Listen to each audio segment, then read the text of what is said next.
Welcome to Get the Facts, the program that provides you with information on government's policies and initiatives. I'm Theodore Henry. The issue of corruption has been a long-standing scourge that the government of Jamaica has been grappling with. One way to fight back and cauterize this scourge is through protected disclosure.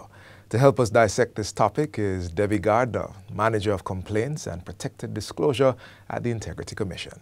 Welcome to the program, Ms. Gardner. Thank you, Theodore. All right, let's jump right into getting some facts. Sure. First and foremost, let's define the thing. What is protected disclosure? Okay, a protected disclosure is a disclosure that is made by an employee in the public's interest and in good faith, where the employee is of reasonable belief that the information that is provided shows or tend to show that an employer or an employee is involved in improper conduct. So a disclosure, we need to pay attention to the words public's interest and in good faith. Yes, please. Yes. The legislation, which is the Protected Disclosure Act of 2011, does not define good faith. However, the general definition of good faith is where something is made without malice, is made with good intentions, and is done fairly. So I'm not just trying to get somebody in trouble who I have a disagreement with. No. Okay. You are actually making a fair assessment and a fair report that you believe that conduct that has taken place within your organization amounts to wrongdoing. Right. You had said improper conduct. Improper conduct, that is correct. Also, the Act also does not define public interest. Okay. However, public interest is in the interest of the general public or a wide cross-section of persons, not merely in someone's individual interest. Okay, so that's a protected disclosure. So it's also important to note that in order for an individual to receive protection, his or her identity will have to be revealed. And the identity will have to be revealed to the person to whom the disclosure is being made. Okay, so it's not, we're taking the words quite literally then, it's not anonymous disclosure. It is just that who you are and your standing, perhaps in the company or in the sector that you're from, is protected. What you're protected from is occupational detriment. Yes, so you're protected as an employee from any form of reprisal, any form of victimization, having made that disclosure. Understood. We're going to talk a little bit more about that, but first I want to go a little bit more into the Act. You mentioned the Act of 2011, right? Give us some more details about the Act and the objectives of the Act. Okay, so there are three main objectives of the Act. To encourage employees within organizations to make disclosure about improper conduct in the public's interest. Okay. So if employees are making disclosures about improper conduct within their organization, they will also have an expectation. They will have the expectation that their reports will be handled fairly, that their complaints will be dealt with in a timely manner, and of course that they will be protected. So the second objective of the Act is to the regulation of the receiving, investigating, and otherwise dealing with protected disclosures. Yes. And of course, we had spoken before about occupational detriment. And that is the third objective, to protect persons who would have made protected disclosure from being exposed to any form of harassment, intimidation, victimization from having made that disclosure. And we do have that sort of problem sometimes in Jamaican society where I shouldn't have said anything, you know. That is correct. All right, so lead us into understanding some of the oversight functions the Integrity Commission has in regards to protected disclosures. Okay. So the Protected Disclosure Act was passed in 2011. Right. So at the time when the act was passed, the Commission for the Prevention of Corruption was named as the designated authority. Ah. Following on the amalgamation of the three agencies, including the Commission for the Prevention of Corruption, the Contractor General, and the Legacy Integrity Commission. Right, right. Yes, there was need for an entity to be named or to be given the oversight function of monitoring compliance with the Protected Disclosures Act. Right, right. The Minister of Justice, the Honorable Minister of Justice, named the Integrity Commission, and by way of gazette dated the 25th, January 25, right. 2021. Right.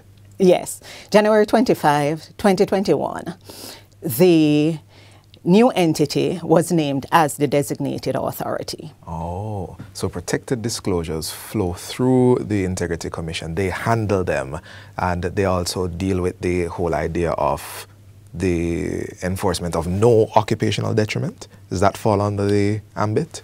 So what the Integrity Commission does, the oversight mechanism, the oversight function of the Integrity Commission, the main function is to monitor compliance with the legislation. Okay. And this is done by one,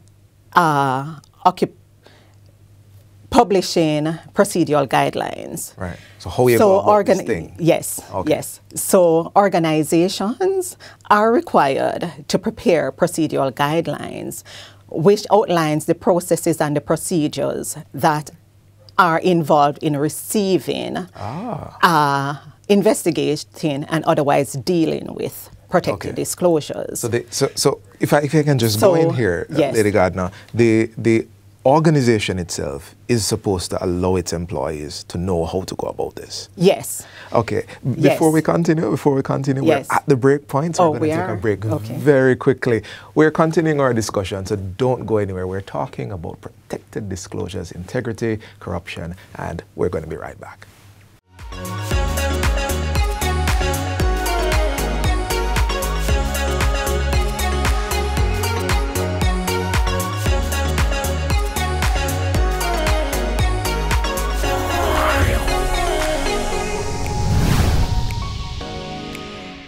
Check on your strong friends. And having gone through postpartum depression after having my daughter, I know what mental illness can be like.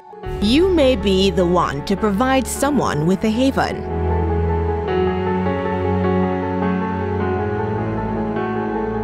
Very much true, because, like she said, you don't know what people are going through.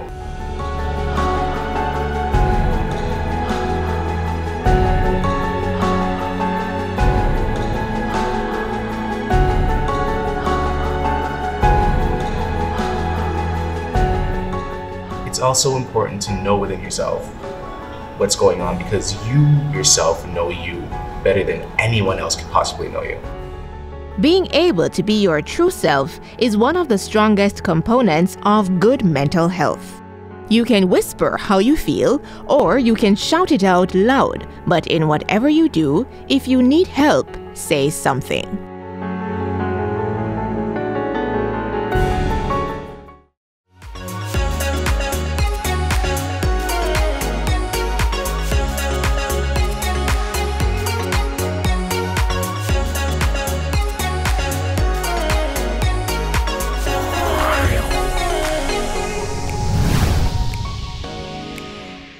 Welcome back to Get the Facts. We're continuing our discussion on protected disclosure. Our guest is Debbie Gardner, Manager of Complaints and Protected Disclosure at the Integrity Commission. So, Ms. Gardner, let's pick up where we left off. You're speaking about the oversight that the Integrity Commission offers. Yes. Please, go ahead. Yes. So, as it relates to the procedural guidelines that are prepared by organizations, right. Those procedural guidelines are reviewed by the Integrity Commission and are approved. They're then implemented within the organization and shared with staff members. Okay. I see what you're saying. So you're establishing the standard, upholding the standard. That's correct. Ensuring that, okay. Yes. Okay. Yes. So we've spoken. Please, go ahead. The Integrity Commission is also here to provide guidance to persons who wishes or persons who wish to make a disclosure, as well as to those persons who are designated officers or prescribed persons, we'll get there shortly, who are responsible or who are elected and are designated to receive and investigate protected disclosures. All right, so there's quite a bit that the Integrity Commission is responsible for. We've spoken about this quite a bit, the whole considering occupational detriment. That was the word, occupational detriment. We've spoken a lot about that. So dive into it for me a bit. What sort of protection is offered? Okay, there are hefty fines. If it is that an employer contravenes the act as it relates to exposing or subjecting an employee to occupational detriment. And what occupational detriment is, it's a reprisal or victimization of an employee because the employee had made a disclosure. So arising out of a disclosure being made against an employer, then this person is being victimized. Understood. The penalty is up to $2 million. That's correct. Up to $2 million or 2 years imprisonment or both upon summary conviction in a residence magistrate's court. Wow. Okay. I have to ask. We also at the beginning of the interview spoke about good faith on the part of the disclosure. What if it's not in good faith? Is there a provision for that? If it is not in good faith, yes. The penalty, likewise, the penalty is a fine of up to $2 million or 2 years imprisonment or both. So it is necessary and it's really pertinent that persons who are making a disclosure is not making a disclosure maliciously or frivolously, but you're making a disclosure in good faith and in the public's interest. And the protection goes both ways. Yes. And also to know that a distinction should be made against making a disclosure in the public's interest, with making a disclosure in the public's interest, as against making a disclosure for your personal benefit. So if it is that employees are there and they have personal grievances that can be dealt with by your HR unit or department, or can be dealt with by other external entities, then we would advise you to seek that recourse. I understand. I'd like to know what are some examples of improper conduct that can be reported? Okay, so improper conduct ranges from serious criminal offenses within the organization. Criminal offenses such as corruption, fraud, misappropriation of assets. Also where someone fails to carry out a legal obligation. So a conduct where it involves the misuse of public funds. Victimization as well as conducts having to do with discrimination against an employee because that employee is of a particular race, a particular political opinion, a particular religion. As well as there are health and safety conducts that would threaten the environment or the health and safety of the employee. Got it. So everybody I know is going to want to know, we can't end the interview without this. How can I go about making a disclosure? What are the avenues? Okay, so disclosures may be made internally to your designated officer, and your designated officer is selected by management, trained by at MIND, the Management Institute for National Development. Yes. There is a robust training program that is ongoing in partnership with the Integrity Commission. Okay.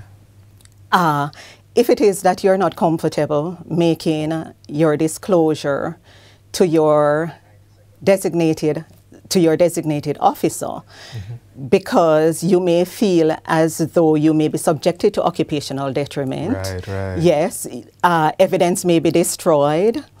Your officer may not have the required competency, or your organization may not have the resources to deal with the protected disclosure, then you have the options of making it externally. And in making it externally, the disclosures may be made to prescribed persons. And these persons are persons with the legally delegated authority and capacity to deal with specific improper conducts. Got it, got it. Also, if it is that there is no prescribed person to make that report to, you could come to the commission. So the commission, the commission is your fail-safe and your safe space. Understood. So you could always come to 63 to 67 Knoxford Boulevard. Yes. Or you could call us. Understood. And you can call us. Can I tell them the number? Please, Should I go ahead? Go ahead. Call us at 926-0001. And that is our complaints hotline. Thank you so much. We have 5 seconds left in this interview. Yes. Our audience are watching, both employees and employers. I'd like you to take these 5 seconds and just very briefly speak directly to them as we close this interview.